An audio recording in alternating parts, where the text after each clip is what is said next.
Hey, what's going on, everyone? It's Courtney here, Green Planet Gardens LLC, and I come to y'all guys. Today is Wednesday, so I usually call it Wisdom Wednesday, and I come to you guys again to give y'all a quick little intro on hydroponics. So it's going to be a little hydroponic 101 course. Keep it real simple, real quick.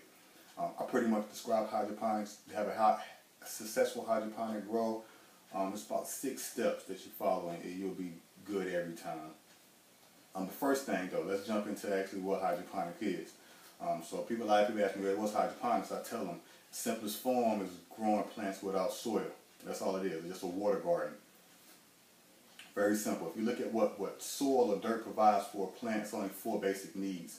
You have water, you have the essential nutrients that the plants need to survive, you have oxygen, and the soil also provides a structure or support for the root system. With hydroponics, the soil is gone with a hydroponic medium, and the nutrients and the water and the oxygen is mixed together to make a hydroponic solution. So it's just that simple, very simple. Alright, so before I jump into the 6 major things of hydroponics, let's look at what can you grow hydroponics with. I get a question that all the time, what can I grow? I tell people you can grow pretty much anything you choose to grow. I grow tomatoes, lettuce, peppers, eggplant, pretty much any type of vegetable you want to grow.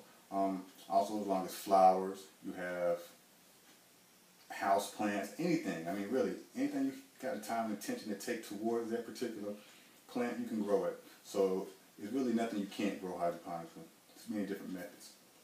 Let's talk about the next thing. Let's talk about some advantages of hydroponics. There are many advantages out there to hydroponics, but I'm just going to go over a few. One of my favorite is that growing hydroponically, you don't have to worry about any digging or weeding. So you don't have soil, so you don't have to worry about any weeds. Only thing grown is what you have planted. One of the next things I like about hydroponics is that your plant's going to grow quicker and you're going to have higher yields because the plant doesn't have to spend a lot of energy developing a large root system. It can focus more on the top half of the plant, which is going to be producing your leafy greens or your tomatoes or your cucumbers or whatever you enjoy off that particular plant. Another thing is, and one of my favorite things, what my business is based off of, is that you can grow indoors, year-round, in small spaces. So like for me, for instance, I grow my tomatoes, my cucumbers, they can be dead middle of winter, and I'm still going to have fresh stuff. I can set up a space in my closet, or it's in a corner that you may have that's not being used. You can grow pretty much anywhere, hydroponics. Last but not least, let's talk about the experience that you need to grow hydroponics. We don't need any at all. I tell people, as long as you can follow directions, I say, hey, you can bake a cake, you can grow hydroponically. It's all about just following the directions. Once you follow directions and paying attention to your plant, those 2 things right there, you won't have no problems.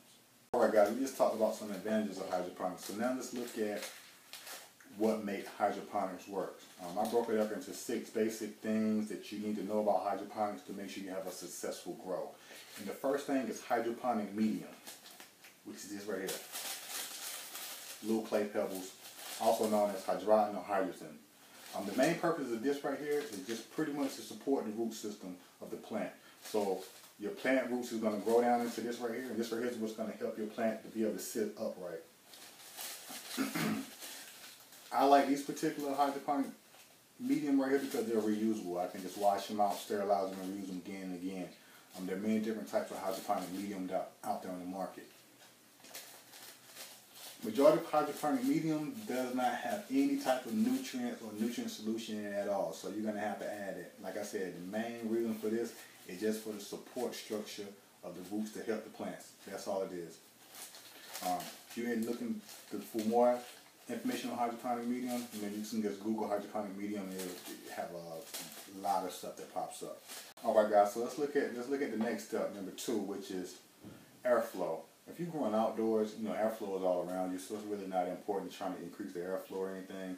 But indoors is where airflow becomes crucial because airflow is pretty much going to be the carbon dioxide, the oxygen exchange for the plant. And that's pretty much how the plant breathes. Plants need carbon dioxide so they can produce oxygen, and vice versa, we take the oxygen and breathe out carbon dioxide. So that's crucial. And the second thing, they're going to need good airflow so the plant can stay cool. It's the same thing for us. We walk into a hot, humid room, we start to sweat. That sweat can't evaporate. We just get hotter. Same thing for a plant. They produce precipitation. they precipitate, and they have to be able to remove that moisture in the room. That's how you notice if you're growing plants in a particular room or indoors, and you'll notice that your humidity will start to rise as older your plant gets. That's because it's a lot of moisture in that room, and they're putting off moisture, but that moisture is not being moved out. So airflow is definitely a key component. That's going to also help reduce mold. Alright, so now we move right on down the list. Step number 3 is lighting. Lighting is very important. That's part of photosynthesis of the plant. If you're growing outdoors, as long as you have a minimum of 6 hours a day of light, you should be fine, depending on what type of crop you're growing. But if you know your particular crop and you're growing outdoors, it's going to be the same amount of lighting outdoors as it is for indoors with hydroponics. The key is when you're starting to grow indoors, that's when you have to use artificial lighting.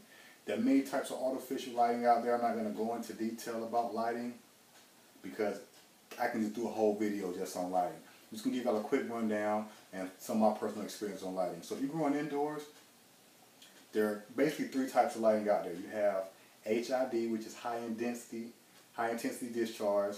You have LEDs, which is light emitting diodes, and you have your standard fluorescent lights. HID, high intensity discharge, that includes your high pressure sodium lights. That's also include your metal hollow lights. That's pretty much the standard light of the grow industry that people have been growing with for decades. On those particular lights right there, you're going to get a great end product, no problem. That's what those lights will do. The disadvantages of those lights right there is the fact that it produces a lot of heat, which in terms of if you have a growing room, that's where you got to have that airflow because that heat is going to increase the humidity. And number 2, it does draw a lot of electricity, so you may know spikes in your electric bill. Now let's look at LED lights, which is one of my favorites. They're trending on the market now. They have full spectrum LED lights, which means that they produce pretty much the same frequency as the sun.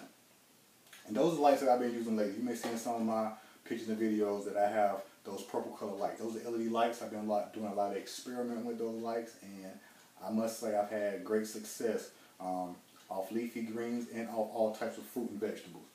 That would be the way to go. The reason I say that, because you can pretty much set those lights and forget it because they're full spectrum. No more changing out different types of bulb at different growing cycles. You can pretty much set it and forget it. And they're also pretty inexpensive, and they're not as hard on your electricity bill as the HIDs. Now when it comes to fluorescent lighting, I just pretty much say use those just to pretty much start your seedlings, but outside of that, maybe grow lettuces, herbs, but I wouldn't try to use any type of fluorescent lighting to do anything that's going to be producing a fruit or a flower. So that's like a tomato, a cucumber, eggplant, peas. Anything that's going to produce that flower before the fruit comes, I wouldn't necessarily use fluorescence for that. But my recommendation is get you a full spectrum LED light to try out. They're relatively inexpensive nowadays. Get you one, see how it goes.